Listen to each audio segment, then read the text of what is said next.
Captain Jake Morrison stared at the readings on his screen and rubbed his tired eyes. The numbers didn't make sense. His ship, the exploration vessel UES Horizon, had been scanning the dead system of Kepler 442 for 3 days now.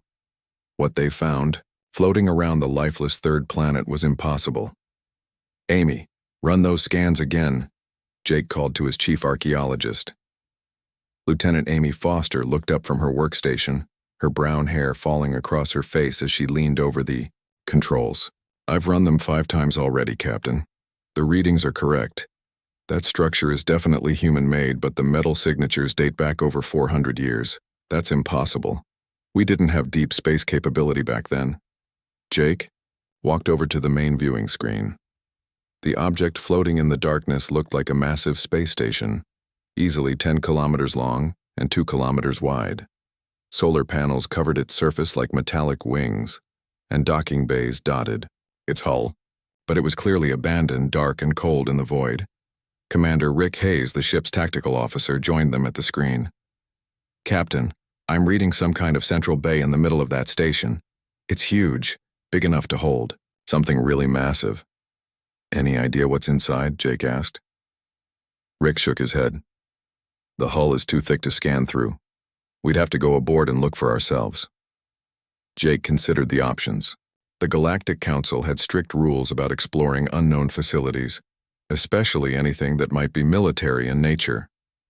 For the past 50 years, since humanity joined the galactic community, they had followed these rules carefully.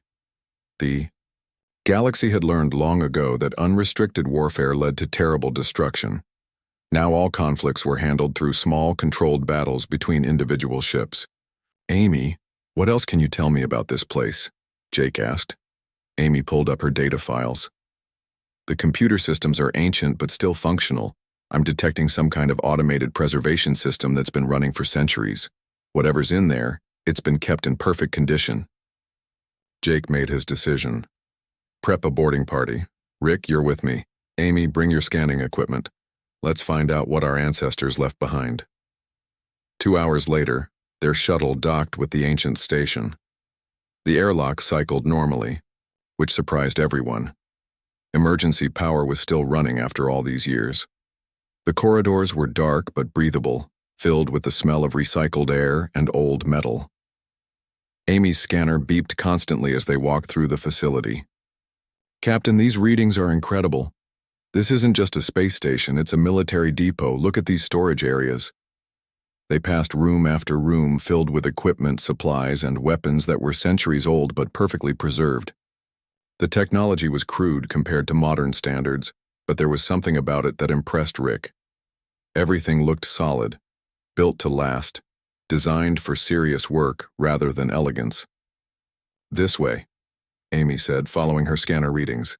"The central bay is just ahead." They reached a massive blast door marked with warnings in Old English. Jake could barely read the faded letters. "Authorized personnel only. Strategic military. Asset. Classification level 9. Rick found the manual controls and slowly opened the door. What they saw inside made all 3 humans stop and stare in amazement. Floating in the center of the bay was a ship unlike anything in the modern galaxy. It stretched over 2 kilometers from bow to stern, its hull dark gray and covered with weapon emplacements. The design was brutal and functional, with no concern for the artistic curves that modern ships favored. This vessel was built for one purpose: war. "My God," Rick whispered. "It's a carrier. A genuine Earth supercarrier." Amy's scanner was going crazy. "The nameplate reads UES Liberty. Captain, this ship is designed to carry over 200 fighter craft. Its weapon systems are primitive but massive. Look at the size of those gun turrets." Jake walked closer to the viewing window that separated them from the ship. "How is this possible? We never built anything like this. Not before we joined the galactic community." "Actually, we did," Amy said, reading from her scanner. "I'm accessing the station's historical database. This facility was built during something called the Age of Expansion, about 400 years ago. Humanity was spreading across the stars using generation ships and early faster-than-light technology. We had no idea other intelligent species existed." She paused, reading more data. Captain, according to these files, humanity built dozens of ships like this. We had a massive military fleet designed for total warfare, ship-to-ship combat, planetary bombardment, system-wide operations. We were preparing for anything we might find out here. Rick was studying the tactical displays. These weapon systems, they're designed to engage multiple targets simultaneously. Everything about this ship is built around the concept of overwhelming firepower. This isn't like modern galactic warfare at all. Jake knew Rick was right. Modern warfare in the galaxy was civilized, controlled. When two species had a dispute, they followed strict protocols. Individual ships would meet in designated areas and engage in formal combat. The loser would withdraw, and the matter would be settled. It was almost like a sport, with rules and referees. But this ship was different. This was built for real war, the kind where you fought until your enemy couldn't fight back anymore. Amy's scanner chimed with an urgent alert. Captain, I'm receiving a priority message from Earth Fleet Command. It's Admiral Lisa Parker herself. Jake activated his communicator.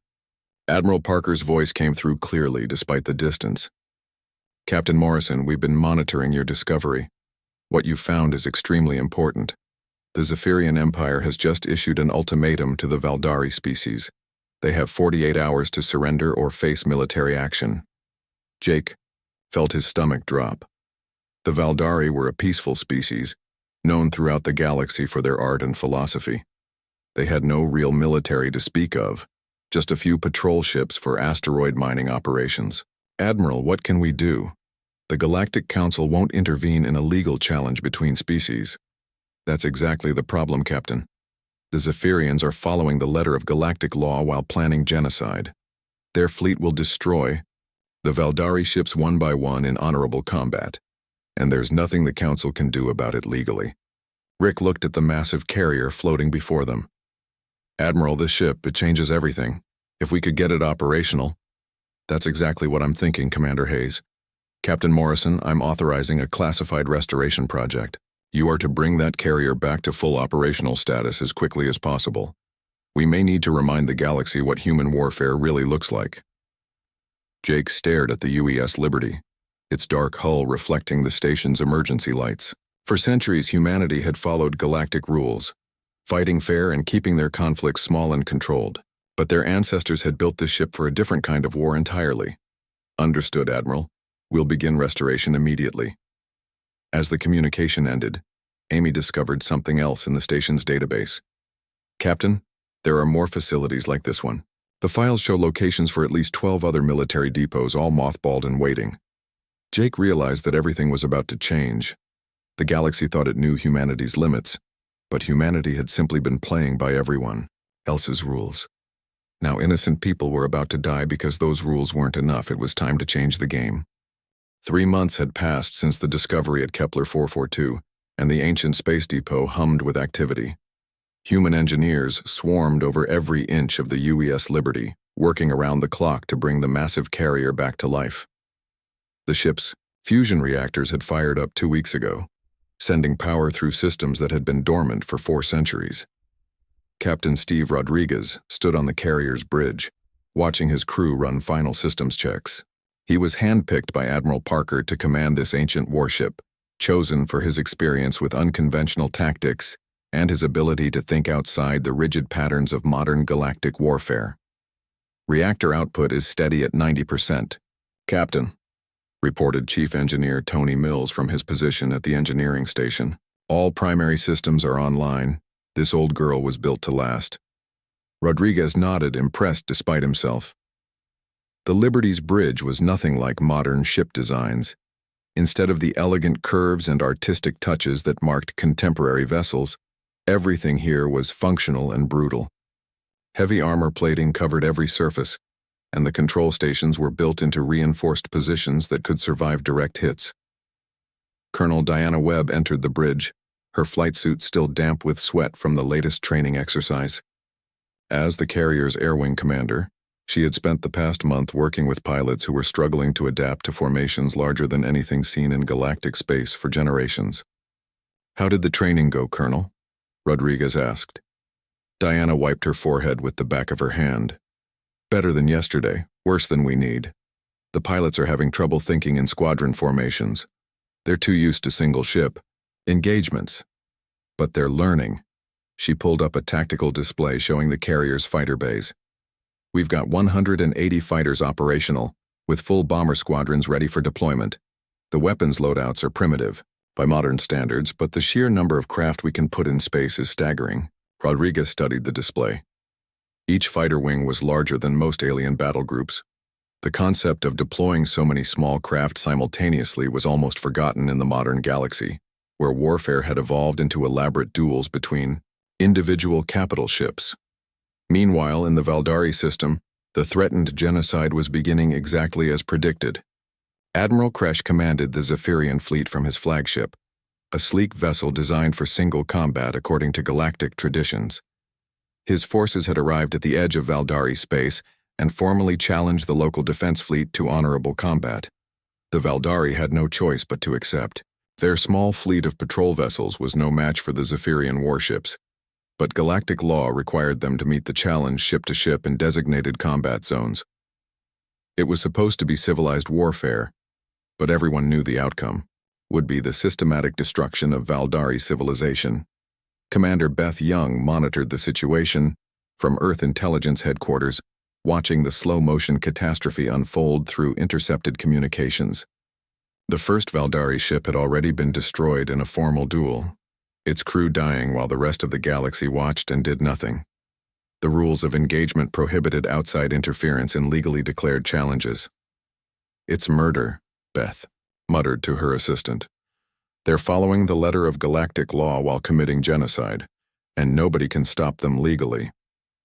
The Galactic Council had convened an emergency session, but their debates were pointless. Ambassador Kate Lewis represented humanity in the discussions, carefully maintaining diplomatic protocol, while knowing that something far more decisive was being prepared in secret. Council President Thax of the Centauri Union spoke for many species when he expressed their collective helplessness. The Zephyrians operate within established legal frameworks. We cannot intervene in formally declared single combat without violating the fundamental principles that have maintained galactic peace for centuries. Kate listened to the endless debate with growing frustration. The galactic community had created such elaborate rules for warfare that they had made themselves helpless against anyone willing to exploit those rules. The Zephyrians were destroying an entire civilization one ship at a time, and the galaxy's greatest minds were paralyzed by their own legal system. Back at the depot, Captain Rodriguez received a priority transmission from Admiral Parker. The HFY message was brief but decisive.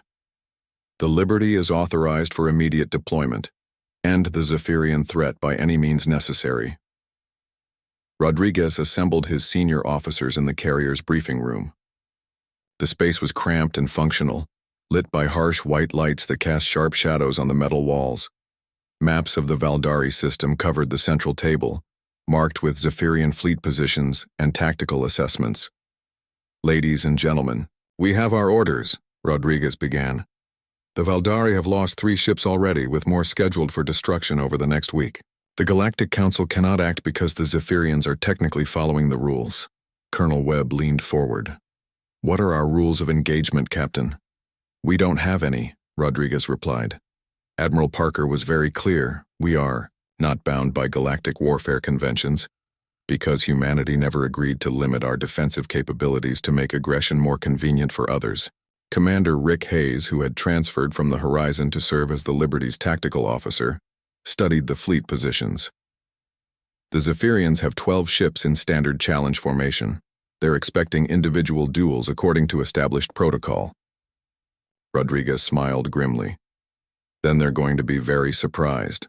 Chief Engineer Mills ran final diagnostics on the carrier's ancient but powerful systems. The ship's design philosophy amazed him. While modern vessels were built for efficiency and elegance, the Liberty was constructed around a single concept: overwhelming victory through superior firepower. Every system was designed to support the deployment and operation of massive fighter wings. "All fighter squadrons report ready for deployment," Diana announced. Wing commanders are briefed on swarm tactics and coordinated assault patterns. We've drilled them on formations that haven't been used in galactic space for centuries. Wing Commander Paul Scott had led the training exercises, pushing his pilots to think beyond the individual combat mindset that dominated modern warfare. The ancient tactical manuals recovered from the depot described combat doctrines based on mutual support, coordinated attacks, and overwhelming numerical superiority. "It's like learning to think with a hive mind," Paul had told his squadron leaders. "Every fighter supports every other fighter. We win by working together, not by proving individual superiority." The Liberty completed its final systems check as reports came in from the Valdari system. Another defender had been destroyed in formal combat, bringing the Zephyrian fleet closer to their goal of eliminating all organized resistance. Once the Valdari military was gone, nothing would prevent the systematic occupation and destruction of their civilization. Rodriguez stood on his bridge, looking out at the fighter bays, where hundreds of small craft waited for deployment. The galaxy was about to learn that humanity had never forgotten how to wage real war. They had simply been polite enough to follow everyone else's rules. "Set course for the Valdari system," Rodriguez ordered. "Maximum speed." As the Liberty jumped to hyperspace, Rodriguez knew they were about to change everything. The age of civilized, limited warfare was about to end. Humanity was bringing back the game of total victory, and the galaxy would never be the same. The UES Liberty dropped out of hyperspace at the edge of Valdari space, and every sensor in the system immediately screamed warnings. The massive carrier appeared on detection screens like a dark mountain floating in the void, its energy signature, unlike anything recorded in galactic databases. Admiral Kresh was reviewing his fleet's position when his communications officer interrupted with urgent news. "Admiral, we have an unknown contact. Size and energy output are off our measurement scales." Kresh turned to his tactical display, expecting to see another Valdari patrol ship attempting some desperate last stand. What he saw instead made him step backward in shock. The vessel was enormous, easily dwarfing his entire fleet combined. "Identify that ship immediately," Kresh ordered, his voice tight with sudden concern. On the Liberty's bridge, Captain Rodriguez watched the Zephyrian fleet, scrambled to respond to their arrival. 12 sleek warships that had been positioned for individual combat were now clustering together like frightened animals. Rodriguez almost felt sorry for them. They had no idea what they were about to face. "Open a channel to the Zephyrian flagship," Rodriguez ordered calmly. His communications officer nodded. "Channel open, sir." Rodriguez's voice carried across the system, heard by every ship in both fleets. "This is Captain Steve Rodriguez of the United Earthship Liberty. You will cease hostilities against the Valdari immediately and withdraw from this system." Admiral Kresh stared at his screen in disbelief.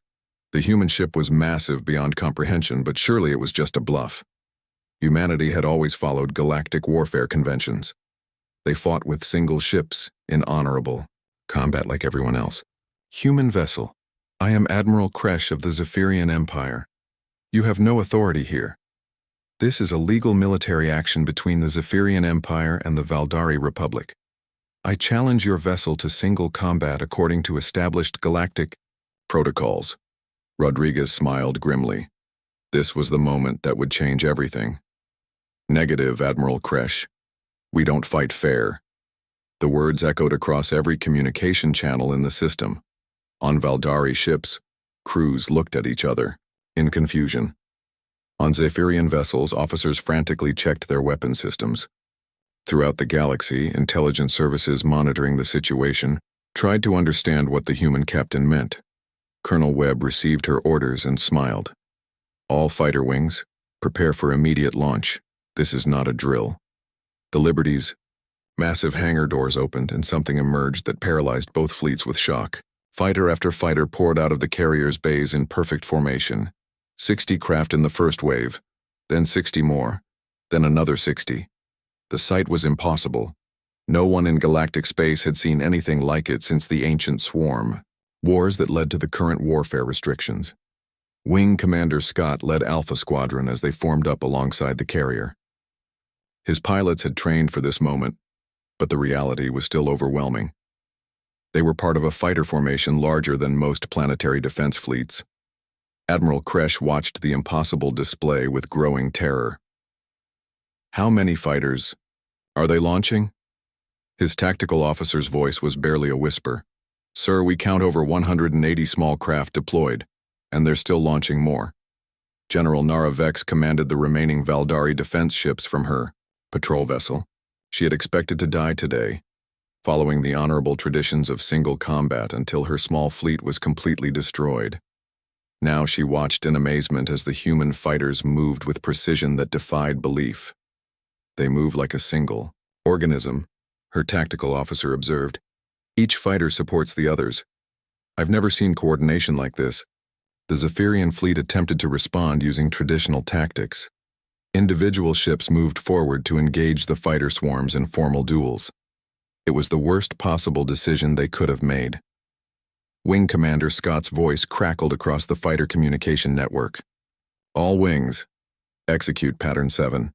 Coordinated assault maximum efficiency. The human fighters struck like a storm. Instead of accepting individual challenges, they swarmed the lead Zephyrian ships with overwhelming numbers. 6 fighters would engage one enemy vessel, coordinating their attacks while supporting each other with covering fire and electronic warfare. The first Zephyrian ship found itself facing 18 fighters simultaneously. Its weapon systems, designed for single-target engagement, could not track and engage so many small, fast-moving targets. Within minutes, the warship's engines were destroyed and its weapons disabled. Admiral Kresh screamed orders at his fleet, demanding they maintain formation and fight according to galactic conventions. But his ships were designed for honor duels, not swarm warfare. They had no tactics for dealing with coordinated mass attacks. Commander Hayes monitored the battle from the Liberty's tactical center. Captain, enemy resistance is minimal.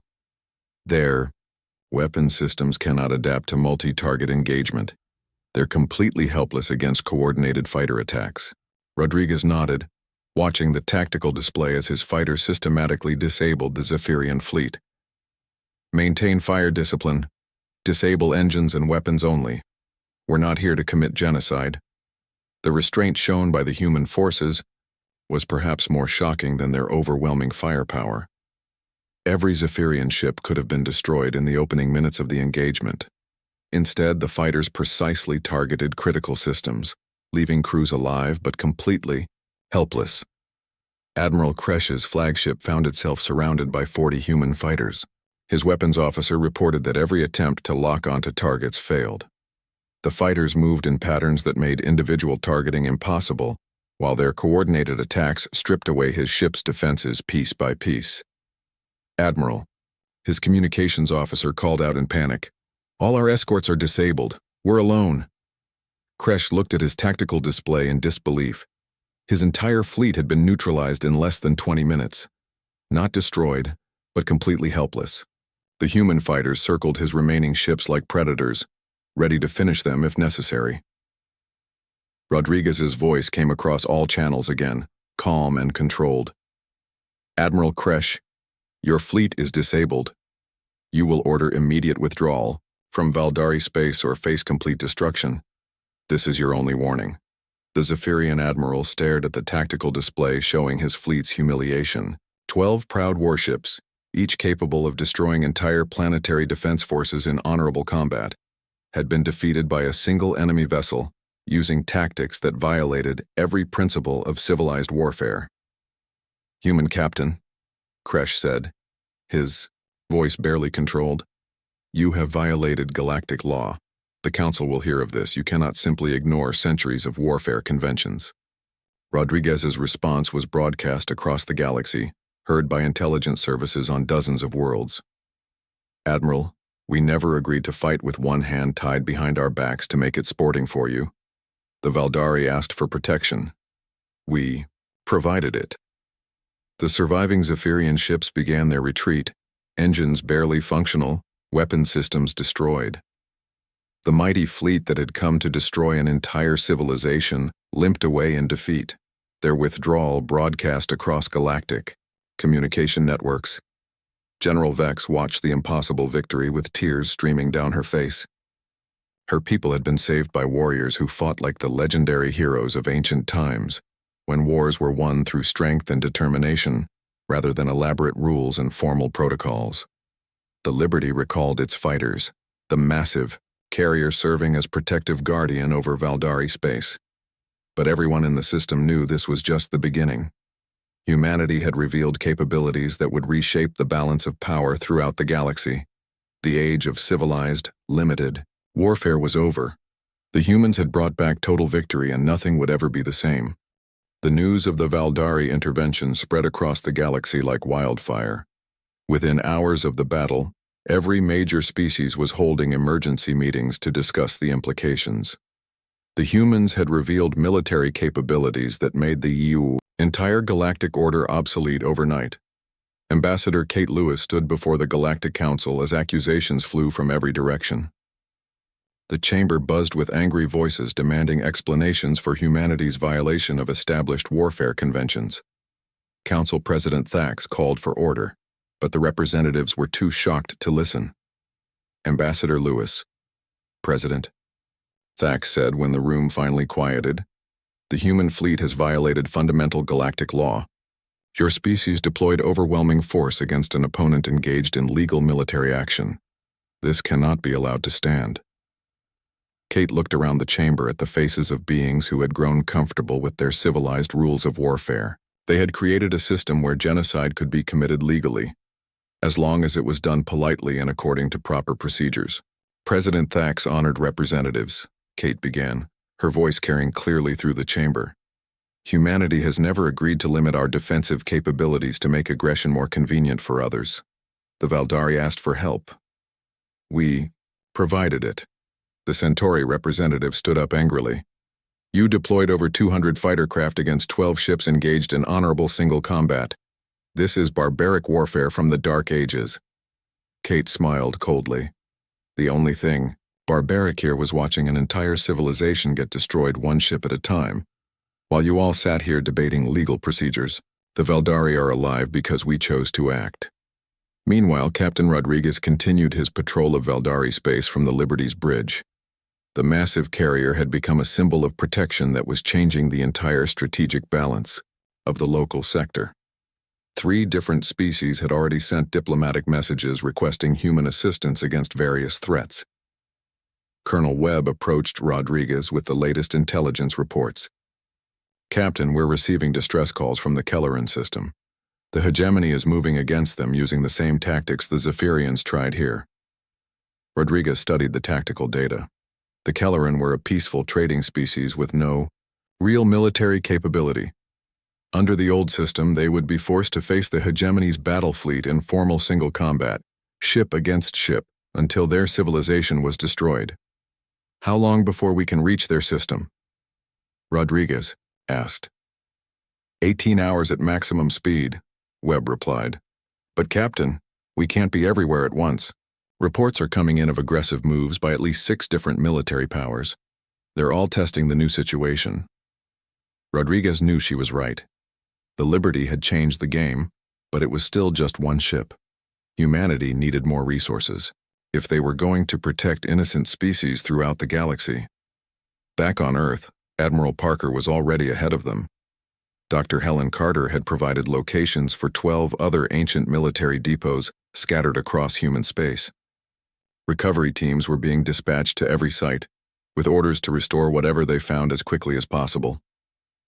Chief Engineer Mills received new orders while supervising repairs to the Liberty's fighter bays. Captain Rodriguez, I've just been assigned to oversee restoration of the UES Constitution at the Kepler 186 depot. It's another carrier, even larger than the Liberty. Rodriguez felt a surge of hope. If humanity could restore even half of their ancient fleet, they could provide real protection to threatened species throughout the galaxy. The old rules had failed because they were designed by people who forgot that sometimes evil must be stopped by force. The political consequences continued to ripple outward. The Zephyrian Empire, humiliated by their defeat, began developing new tactics to counter swarm-based warfare. but their efforts were hampered by centuries of military doctrine based on individual ship combat. Their entire officer corps had to relearn warfare from scratch.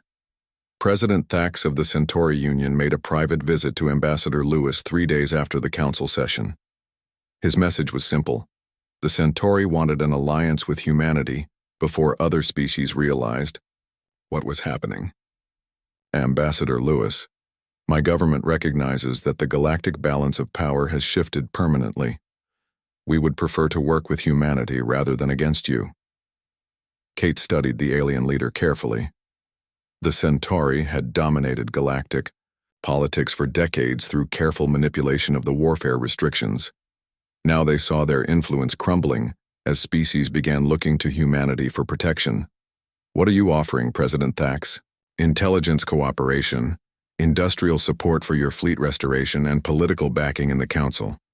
In exchange, we ask for preferred status in any new security arrangements you establish.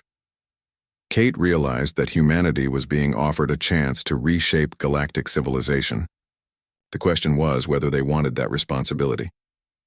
Wing Commander Scott was training new pilots on the Liberty when he received word that 5 more ancient carriers had been successfully restored.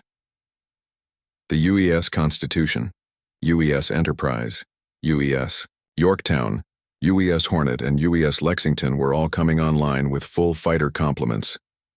Captain Rodriguez, Scott reported excitedly, we're about to have the largest operational fleet in galactic space, 6 carriers with over 1,200 fighters between them.